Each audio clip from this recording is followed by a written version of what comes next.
જે આવી છે નર્મદા જળ સંપત્તિ પાણી પુરવઠા કલ્પસર વિભાગના નિયંત્રણની હેઠળ આવે છે અને વર્ક આસિસ્ટન્ટની આ જોબ આવી જાય છે, જે ક્લાસ 3 ની અંદર કન્સિડર થાય છે. ટોટલ પોસ્ટ છે 513 પોસ્ટ સીધી ભરતી આવી છે, જે ઓજસની વેબસાઇટ ઉપરથી તમને મળી જાય છે. એની જાહેરાત થઈ છે એટલે કે ફોર્મ ભરવાનું ચાલુ થાય છે 20/5 અને 2 વાગ્યાથી સ્ટાર્ટ થઈ જશે અને 3/6 એટલે કે 3 જૂન સુધી રાતે 12 વાગ્યા સુધીનો તમને સમય આપ્યો છે. એના બેઝ ઉપર તમે ભરી શકો છો. આપણે અહીંયા જગ્યાની વિગત જોઈએ તો જગ્યાઓ ટોટલ અહીંયા આવી છે 513, જેનું આપણે બ્રેકડાઉન કરીએ તો બિન અનામત માટે 201 છે, આર્થિક રીતે નબળા માટે 50, ઈડબ્લ્યુએસ માટે 50 છે, 34 છે, SC ST 92 થઈ જશે, સામાજિક શૈક્ષણિક ઓબીસીની અંદર 136 થઈ જાય છે. આ ઓપન જગ્યાઓ છે, જ્યારે મહિલાનું આરક્ષણ માટે 66, 17, 11, 31 અને 45 એ રીતે આવેલી છે અને જેમાંના માજી સૈનિક માટે 51નું રિઝર્વેશન છે. એટલે આ રીતના મળીને 513 જગ્યા થઈ જાય છે. આ જે જગ્યા છે એમાં દિવ્યાંગ માટે ઉમેદવારો માટેની દર્શાવેલી નથી, કારણ કે એના માટેથી અલગથી જ ભરતી જાહેર અને ડિક્લેર થઈ ગઈ છે. એટલે આ છે એમના સિવાય માટેની ભરતી છે. પગાર ધોરણની વાત કરીએ તો અહીંયા એ 26,000થી પગાર આવે છે, એટલે કે 25,500થી લઈને 81,100નો પે સ્કેલમાં આવી જાય છે. વય મર્યાદા કરીએ તો 18થી લઈ અને 33 વર્ષ સુધી છે, મેક્સિમમ 45. આમાં છૂટછાટ છે, એટલે કે મેક્સિમમ 45 જઈ શકે છે. કેટેગરી વાઇઝ હોય છે. એક શૈક્ષણિક લાયકાત એટલે કે આ તો ડિપ્લોમાની બેઝ ઉપરની ભરતી છે, જેમાં તમારું ડિપ્લોમા એન્જિનિયરિંગમાં આવે છે. અહીંયા ખાસ ધ્યાન રાખવાનું છે કે બેચલર ડિગ્રીની જે એન્જિનિયરિંગ છે, સિવિલ એન્જિનિયર, એને કન્સિડર કરવામાં આવશે નહીં.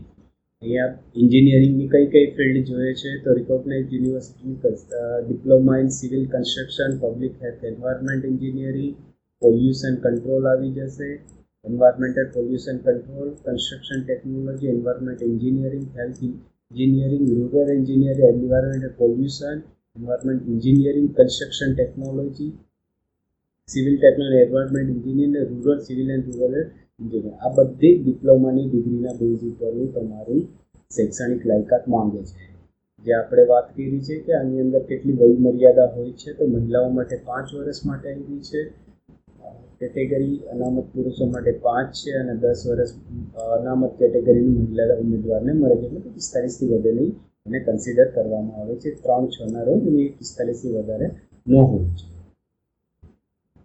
કોમ્પ્યુટરની જાણકારી જોઈએ છે. કોઈ બી તાલીમ સંસ્થા છે કે જેનું પ્રમાણપત્ર માન્ય યુનિવર્સિટી કે સંસ્થા પ્રમાણે 10 કે 12ની અંદર તમારું કોમ્પ્યુટર સબ્જેક્ટ પાસ કરેલું હોય તો કન્સિડર કરે. ફીસ છે 500 રૂપિયા અને 400 રૂપિયા કેટેગરી માટે કન્સિડર થાય છે. અરજી કરવા માટે ojsgovernment.gov.in થી તમે કરી શકો છો, જે તમને આપેલી છે. હવે અહીંયા વાત કરીએ તો મેન તો આની જે સિલેક્શન પ્રોસેસ છે એ પરીક્ષા પદ્ધતિથી લેવામાં આવશે. એટલે પરીક્ષાને 2 પાર્ટમાં લીધી છે.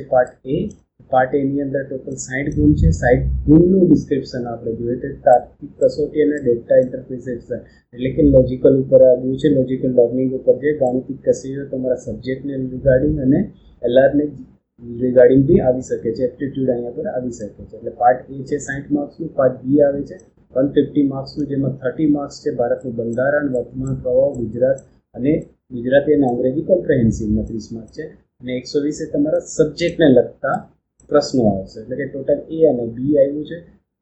અહીંયા જે છે એ નેગેટિવ માર્કિંગ બી છે, એટલે કે 1/4 માર્કિંગ થાય છે. નેગેટિવથી જે 4 ખોટા 1 નેગેટિવ માર્કને કન્સિડર કરવામાં આવ્યું છે. 3 કલાકની 180 મિનિટની અંદર આ તમારી એક્ઝામ રહેશે. ટોટલ 210 માર્ક રહેશે. આમાં જે ન્યૂનતમ તમારે જે લાવવાના છે, ન્યૂનતમ ક્વોલિફાઈડ સ્ટાન્ડર્ડ છે કે પાર્ટ એની અંદર તમારા 40% તો હોવા જોઈએ, તો અને બીજો પાર્ટ છે પાર્ટ બી, એની અંદર બી 40% હોવા જોઈએ. એટલે કે એના બેઝ ઉપર તમને તમારું મેરિટ લિસ્ટ પસંદગી યાદી તૈયાર થશે.